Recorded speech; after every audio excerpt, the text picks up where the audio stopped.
S&P 500 is up over 27% since the October 2022 lows, yet junk bonds haven't made a new 52-week highs yet. Stocks seem to be overextended as a result. Dollar index could retest February lows, although yen is acting strangely, and this could weigh on gold. And we will see if Bitcoin has bottomed or not. If you are a subscriber, stay tuned. We have a lot of various securities to cover. A couple of very exciting stocks that I'm looking at right there is one is Cybin, which is a psilocybin or psychedelic research company. And also this company right here, Ceres Therapeutics, they literally sell poop. So if you're not a subscriber yet, consider signing up by going to MasterChartsTrading.com. This is Alex with MasterChartsTrading.com, and this is a market recap for Friday, June 16th, 2023. Please don't forget to like, share, and comment on this video. All right, let's get started. Let's look at S&P 500. So last week I have proposed a possibility that we are going to pull back. Last week's levels, I'm hovering over them, were about 43.05, 4300. Notice that I said that we're going to be, I'm thinking we're going to be pulling back about 2%, possibly as much as 6%. Clearly that didn't happen. We actually moved higher towards new 52-week highs. Now, I mean, just looking at the weekly chart. So let's look at the weekly chart of S&P 500. Weekly just means that each of the candlesticks is a week's worth of activity. Okay, so each candlestick, this funny looking red or green candlestick, is a whole week's worth of activity. So this is a chart going back to, you know, a few years, but I'm hovering over this October 2022 lows. And since then, we basically turned around and started making higher highs, higher lows. So higher high, higher low. This low right there in December of 2022 is higher than the October 2022 low. This high right here from January of this year, 2023, is higher than this high from November 2022. And then this higher and this low from March 2023 is higher than this previous low. Higher highs, higher lows, higher highs, higher lows. A higher high, I mean really a much significantly higher high, right? So this week, big, you know, green candlestick above the previous 52-week highs. Previous 52-week highs were set right there in August of 2022, right there. And I mean, everything looks beautiful, right? We're making 52-week highs. I predicted this. Once we break to 52-week highs, we will continue making new 52-week highs. So this is exactly what's happening, yet I'm a little worried. Why am I worried? I'm worried because we are sort of overextended. I mean, we came from the lows in October of 2022, which was, let me just see how far back that was. This was,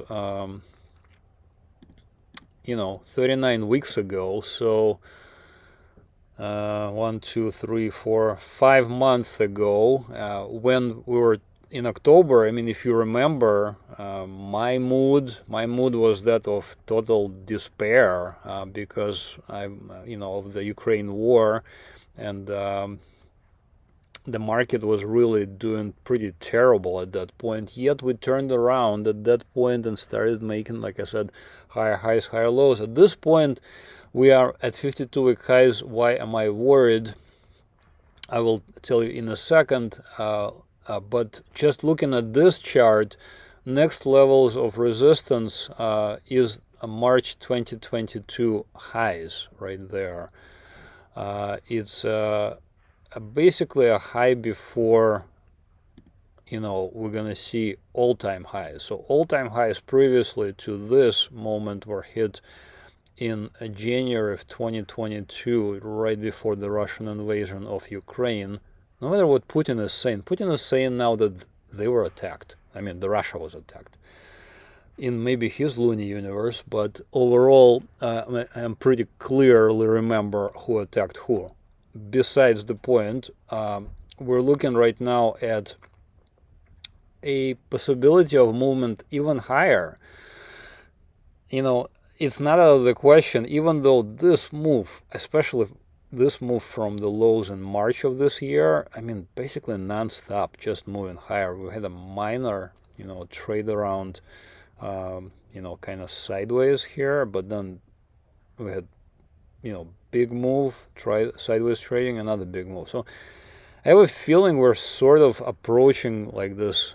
I'm gonna just kind of draw it in. So there is the move higher, sideways move, and then the move higher. So I think we're there as far as at least a movement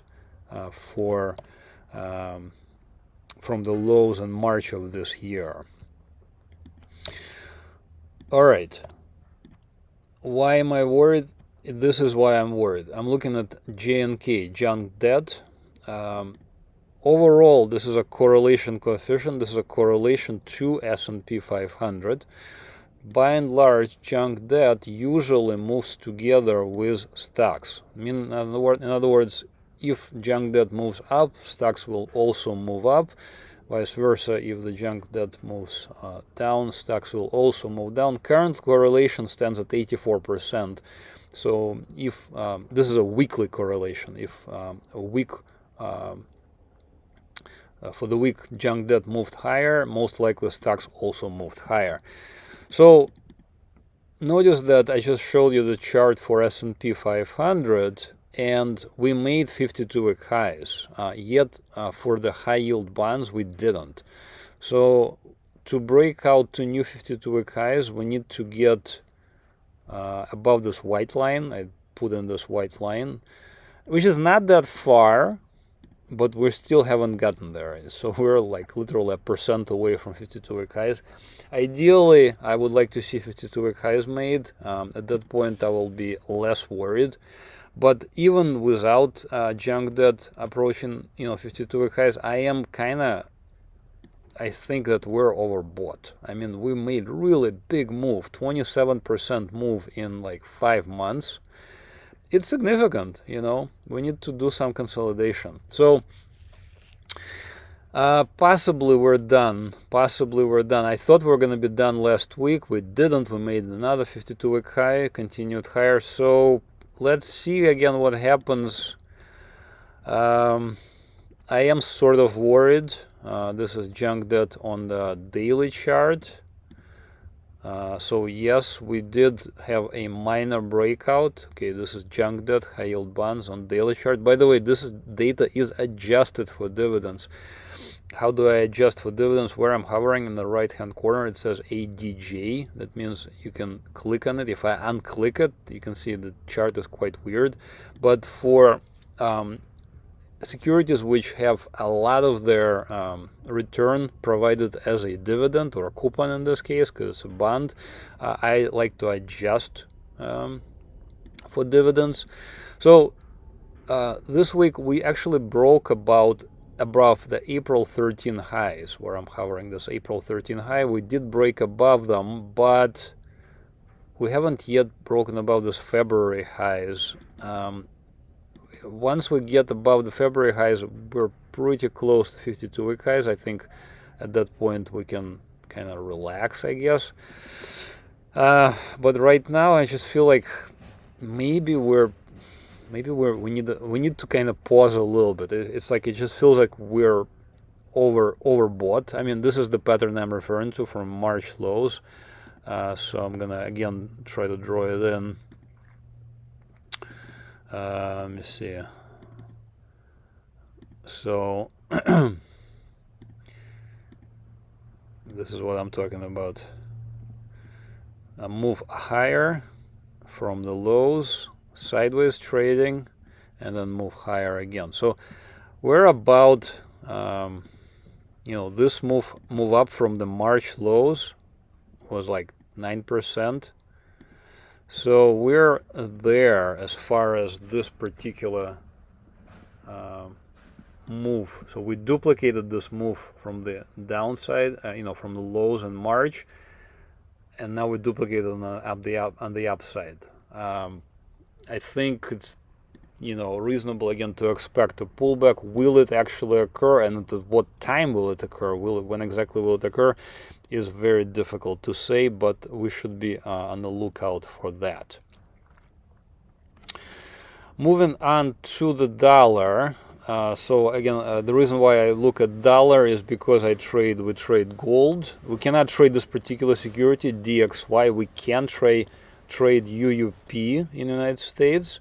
However, if you're going to be trading UUP, make sure you're analyzing DXY, because UUP, you can see it's different with my indicators. By the way, if you need to find out more about the indicators, go to MasterChartsTrading.com and sign up. This indicator is under the green, blue, red, and yellow line on this chart.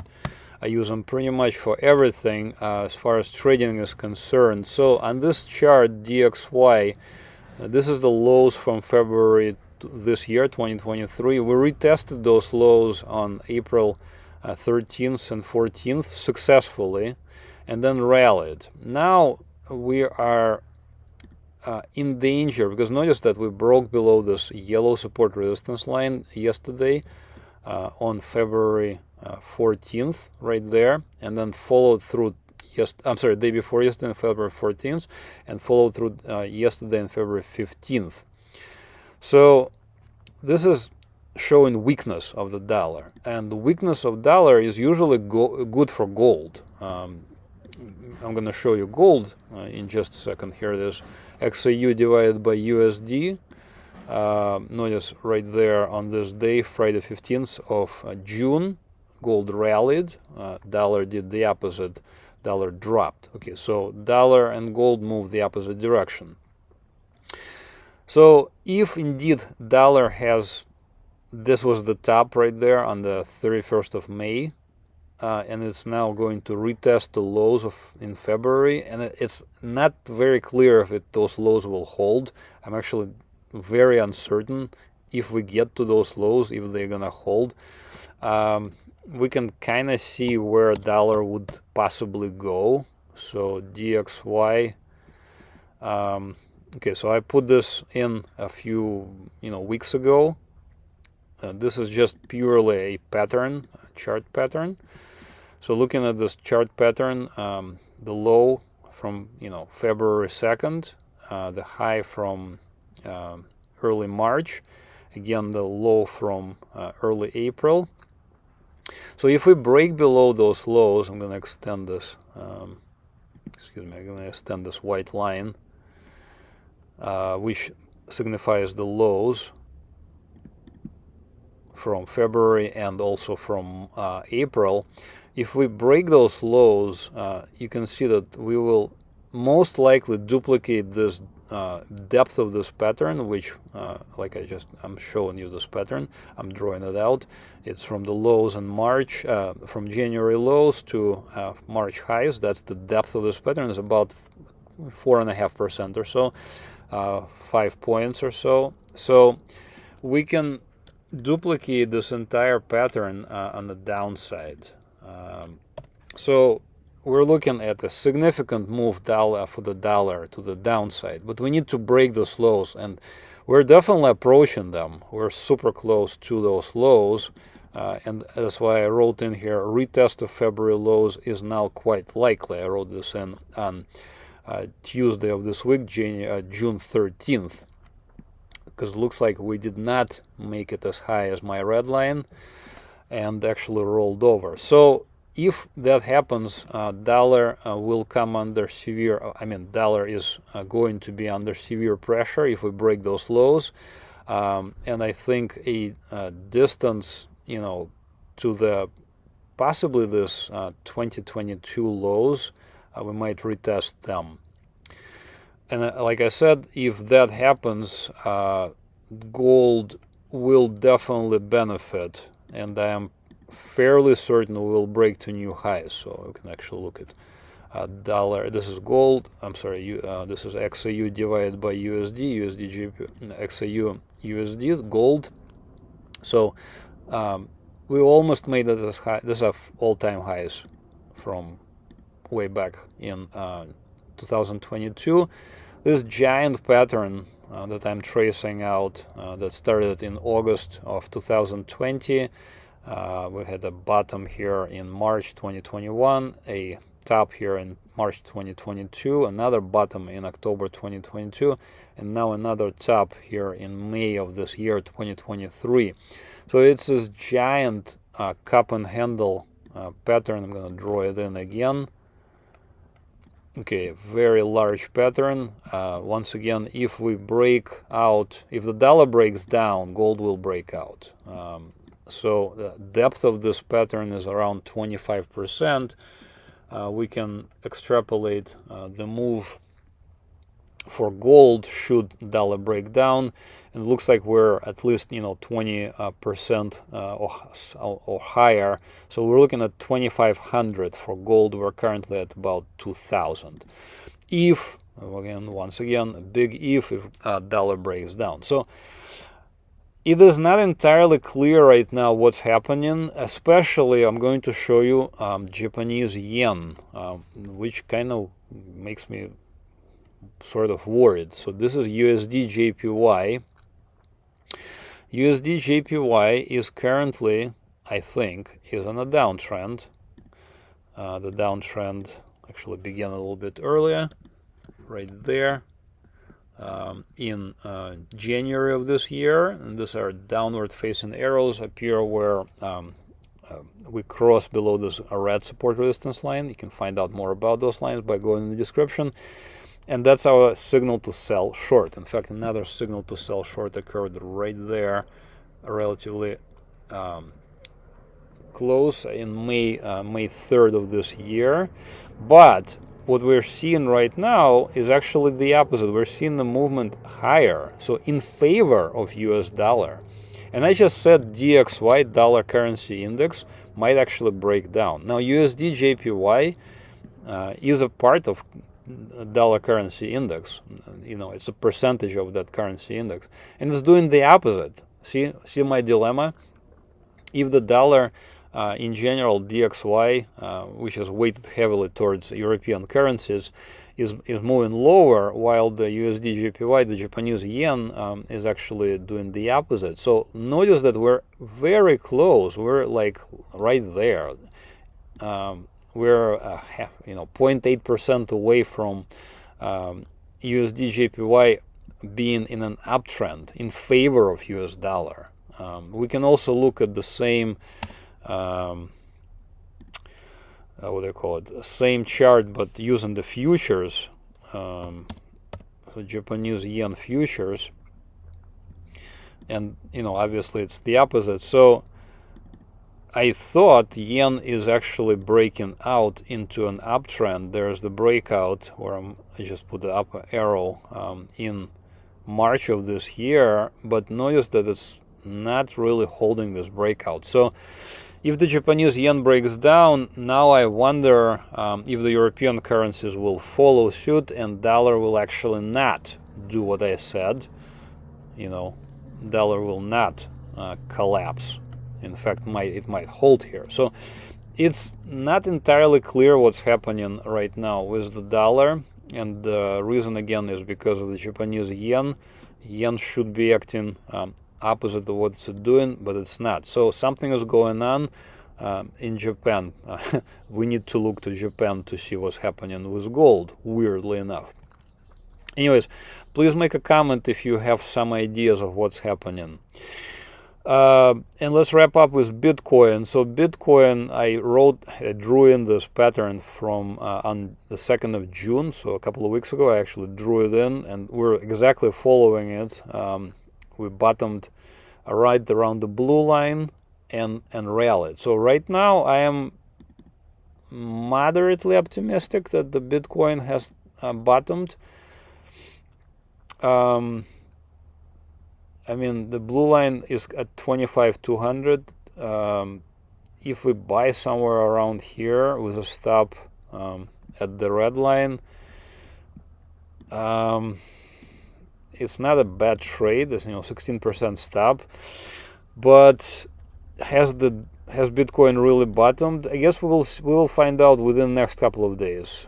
This is the first touch of this blue line. Usually we see a couple of opportunities, so like usually it does a couple of 1, 2, 3, and maybe then rallies. Let's see if this is the bottom. Again, what do you guys think? Is this the bottom for Bitcoin? If yes, what do you think is an upside target for Bitcoin? That's it for this week's recap. Thank you for watching the video to this end. Please don't forget again to like, share, and make a comment. If you are ready to subscribe, head over to MasterChartsTrading.com. Click on sign up for one of the products. I have 2 products and 2 packages. So trading indicators are these lines on the chart. You can have them on your chart on TradingView.com.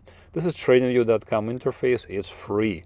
All you gotta do is sign up on TradingView.com, come back to MasterChartsTrading.com, and then I will open the door for you once you sign up. I also send out daily newsletter with a weekly members-only video. This week we will cover, like I said, a lot of various stocks. You can see there's different ETFs, all world ETF. We have individual stocks like Chevron, Kraft Heinz, and of course a lot of small cap sort of up and coming stocks. Like I said, this week we will cover this interesting stocks to me, psychedelic stocks, psilocybin stock, and also Ceres Therapeutics, which literally sells freeze-dried human poop. So if you're ready to sign up, head over to Master Charts Trading. Thank you for watching and have another great trading week. Bye-bye.